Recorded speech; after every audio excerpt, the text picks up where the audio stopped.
Alors que 10 000 migrants ont débarqué à Lampedusa en ces 3 derniers jours, la Tunisie a intensifié ses opérations à l'encontre des ressortissants subsahariens qui campaient dans différents points de la ville de Sfax dans le sud tunisien, dans l'attente d'un passage vers l'Europe. Le porte-parole officiel de la garde nationale, Hossein Jbabli, a expliqué que cette opération a pour objectif de lutter contre la migration irrégulière. Selon des différents témoignages, les réfugiés auraient été conduits à El Amra, en pleine campagne à 40 km au nord de la ville de Sfax. Nous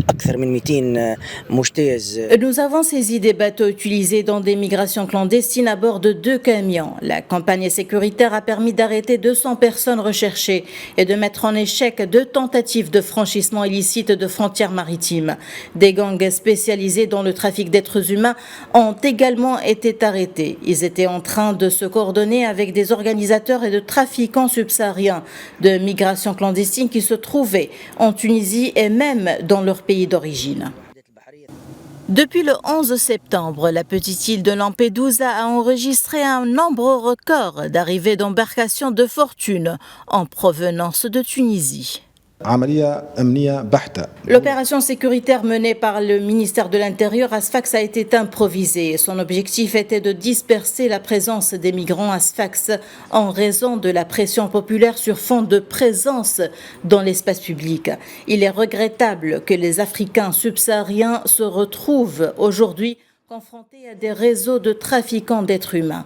C'est aussi une forme de capitulation face aux pressions et au chantage notamment de la part de l'Italie sur la présence de migrants en Tunisie et pour les pousser à accepter la question du retour volontaire à leur pays. 2 mois après la signature d'un mémorandum d'entente entre la Tunisie et l'Union européenne visant à accroître le contrôle des frontières au sud de la Méditerranée, les autorités tunisiennes semblent dépassées par un nombre croissant de départs à destination de l'Europe.